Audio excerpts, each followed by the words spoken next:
श्री स्वामी समर्थ. भक्त पुंडलिक आणि विठ्ठल यांची कहाणी. भीमा म्हणजेच चंद्रभागा नदीच्या किनाऱ्यावर वसलेले पंढरपूर याला वारकऱ्यांचे तीर्थक्षेत्र या रूपामध्ये सुद्धा ओळखले जाते.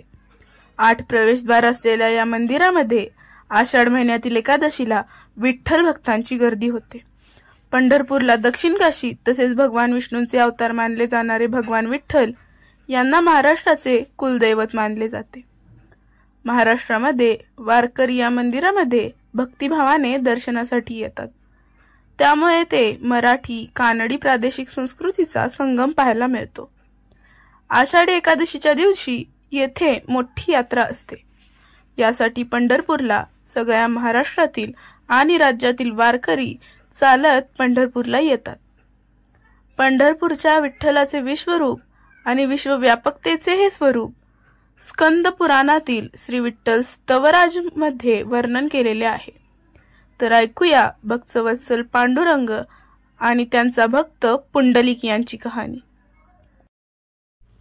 लोहदंड नावाच्या गावामध्ये एक विद्वान ब्राह्मण राहत असे. त्याचं नाव होतं जानुदेव. तो खूप सज्जन आणि सदाचारी होता. तो त्याच्या कामाशी काम असणारा एक धार्मिक आणि चांगला व्यक्ती होता. पण त्याचा मुलगा पुंडलिक त्याच्या विरुद्ध स्वभावाचा होता. आई वडिलांना उलट उत्तर देणे, मोठ्या माणसांचा अपमान करणे, मनाला वाटेल तसे वागणे, वाईट संगतीमध्ये राहणे, त्याच्यामध्ये असे खूप दुर्गुण होते. पुंडलिकाच्या आई वडिलांनी असा विचार केला की त्याचं जर लग्न लावून दिलं तर तो सुधारेल, तो समजूतदार बनेल. त्या काळातील विचारच असे होते. पण लग्नानंतर पुंडलिक एकदम बदलला. तो त्याच्या पत्नीच्या मुठीमध्ये राहायला लागला. त्याला त्याचे आई वडील ओझं वाटू लागले. पुंडलिकाला त्याच्या सुखापुढे कोणाचीही चिंता होते. त्याला असं वाटू लागलं की आई वडिलांचा मृत्यू झाला तर चांगलं होईल, त्याला या संकटातून मुक्ती मिळेल.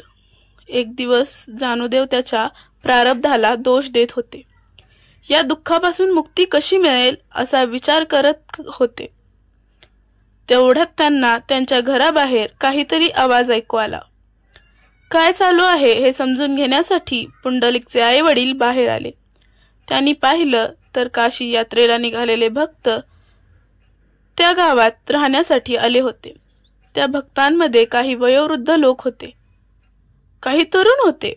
ते तरुण त्यांच्या म्हाताऱ्या आई वडिलांची सेवा करत होते. ते दृश्य पाहून पुंडलिकच्या आई वडिलांना ईर्ष्या होऊ लागली.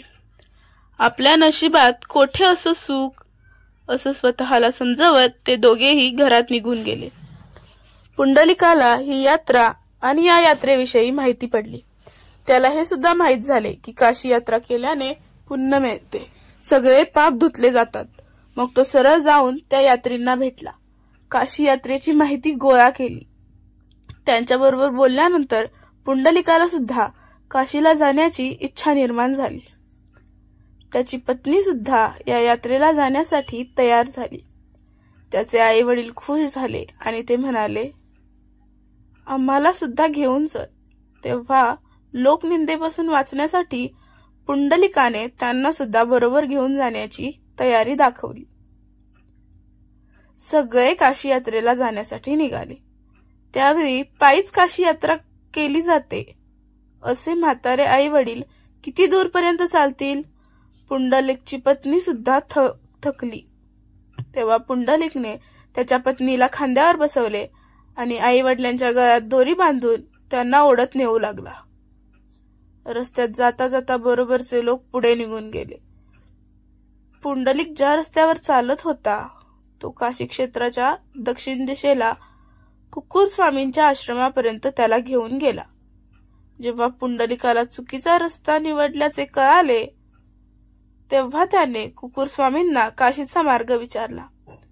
स्वामी म्हणाले की त्यांना काशीचा मार्ग माहीत नाही, ते कधीही तिथे गेले नाहीत. पुंडलिक गमतीत स्वामींना म्हणाला की त्यांच्यासारख्या पवित्र व्यक्तीला काशीला गेलेच पाहिजे. ते ऐकून स्वामी शांत बसले. ते पुंडलिकला म्हणाले, आज रात्री इथेच थांबा, उद्या पुढचा मार्ग गावातल्या लोकांना विचारू. पुंडलिकने त्याचे पत्नी आणि मातापिता बरोबर त्याच आश्रमामध्ये राहण्याचा निर्णय घेतला. रात्री कशाचा तरी आवाजाने पुंडलिकाची झोप मोडली. तो आवाजाच्या दिशेने जाऊ लागला. बाहेर येऊन पाहिले तर आश्रमामध्ये 3 महिला पाण्याने आश्रमाची साफसफाई करत आहेत. तो त्यांच्या जवळ गेला आणि उत्सुकतेने त्यांच्याविषयी विचारू लागला. 3 मधील एक जण पुढे येऊन म्हणाली, मी गंगा, ही जमुना आणि ही सरस्वती. आम्ही तिन्ही नदी आहोत आणि आम्ही कुकुर स्वामींच्या आश्रमाची साफसफाई करत आहे. हे ऐकून पुंडलिकाला आश्चर्य वाटले. त्याला असं वाटलं की कुकुर स्वामी काशीला गेले नाही आणि तरीही या 3 पवित्र नदी त्यांचा आश्रम शुद्ध करण्यासाठी आला आहेत. त्यांच्या समोर पुंडलिकाने त्याची शंका व्यक्त केली. त्यावर तिघींनीही पुंडलिकाला म्हटले, अध्यात्म तसेच भक्ती पवित्र ठिकाणी झाल्यावर किंवा महाग प्रार्थनानंतर निर्भर करत नाहीत, तर ते आपल्या कर्मांवर अवलंबून असते. त्यापुढे त्या म्हणाल्या की कुकुर स्वामींनी मनापासून आपल्या आई वडिलांची सेवा केली आणि दुसरीकडे त्यांनी त्यांचे आयुष्य समाजहितासाठी समर्पित केले आहे. अशा प्रकारे स्वामींनी मोक्ष प्राप्तीसाठी खूप पुण्य मिळवले आहे आणि त्यांची सेवा करण्यासाठी आम्हाला पृथ्वीवर आणले आहे. नद्यांचं बोलणं ऐकून पुंडलिकाला त्याच्या चुकीची जाणीव झाली. आपल्या आई वडिलांच्या गळ्यामध्ये दोरी अडकून ओढत नेण्याचं दृश्य त्याच्या डोळ्यासमोर आलं. त्याच्या स्वभावामुळे त्याच्या आई वडिलांना झालेले दुःख आठवून तो व्याकुळ झाला.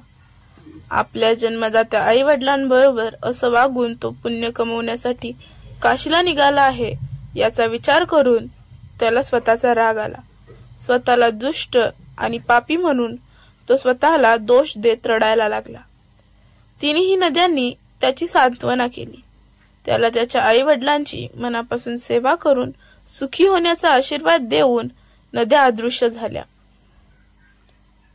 स्वतःचे डोळे पुसत पुंडलिक आई वडिलांकडे गेला. त्यांचे पाय धरून त्यांची माफी मागू लागला. पुंडलिकचे आई वडील त्याचं असं वागणं पाहून घाबरले.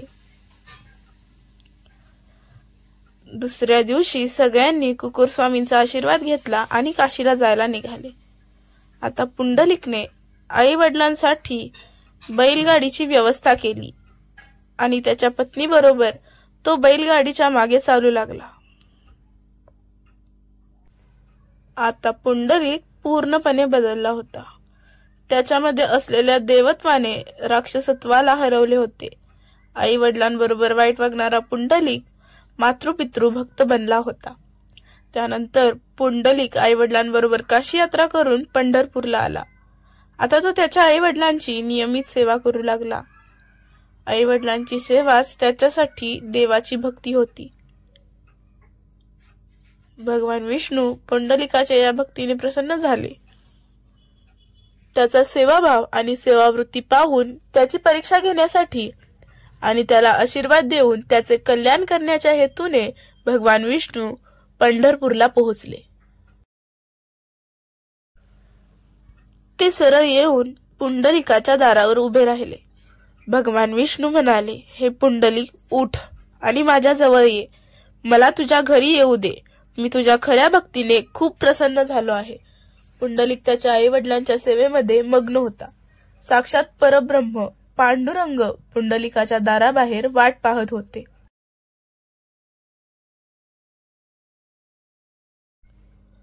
पण तरीही पुंडलिक त्यांच्या स्वागतासाठी उठला नाही. आई वडिलांची सेवा करणं असं सोडू नये असा विचार करून त्याने बसूनच हसत भगवान विष्णू यांना हात जोडले. पुंडलिकासमोर धर्मसंकट उभे होते. त्याला आई वडिलांच्या सेवेचे व्रत तोडायचे नव्हते आणि तो भगवान विष्णू यांच्या स्वागताच्या धर्माचे पालन सुद्धा करू शकत नव्हता.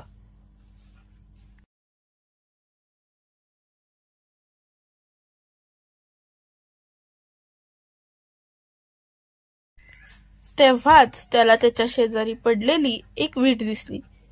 पुंडलिकने ती वीट बाहेर फेकली. आई वडिलांची सेवा पूर्ण होईपर्यंत भगवान विष्णू त्यांना त्या विठेवर उभे राहण्याची प्रार्थना केली.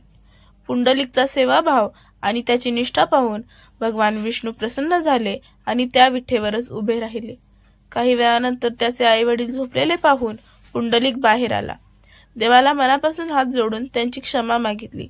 तेव्हा भगवान विष्णू म्हणाले, पुंडलिक, तू माझा खरा भक्त आहे. तुझा समर्पण भाव आणि भक्तीने मी तुझ्यावर प्रसन्न आहे. मी तुझी परीक्षा घेण्यासाठी इथं आलो आहे आणि तू त्या परीक्षेत उत्तीर्ण झालास. तुला पाहिजे ते वरदान माग. भगवान विष्णू यांचं बोलणं ऐकून पुंडलिकाच्या डोळ्यातून अश्रू वाहू लागले.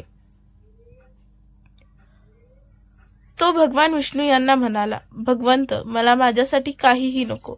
मला फक्त तुम्ही पाहिजे. आता तुम्ही जसे उभे आहे तसेच तुमच्या भक्तांसाठी नेहमीसाठी येथे उभे राहा. त्यांना नेहमीच तुमचे मार्गदर्शन होईल. भगवान विष्णू म्हणाले, तथास्तु.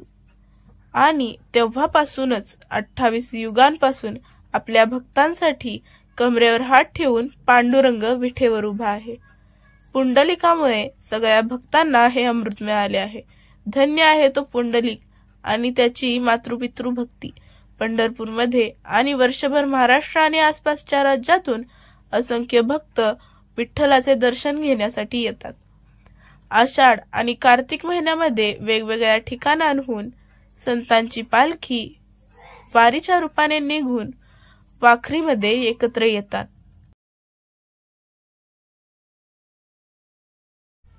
मला आशा आहे की ही कथा तुम्हाला आवडली असेल.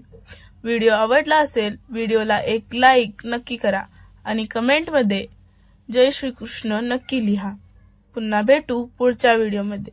स्वामी महाराजांची कृपा आपल्यावर सदैव राहो.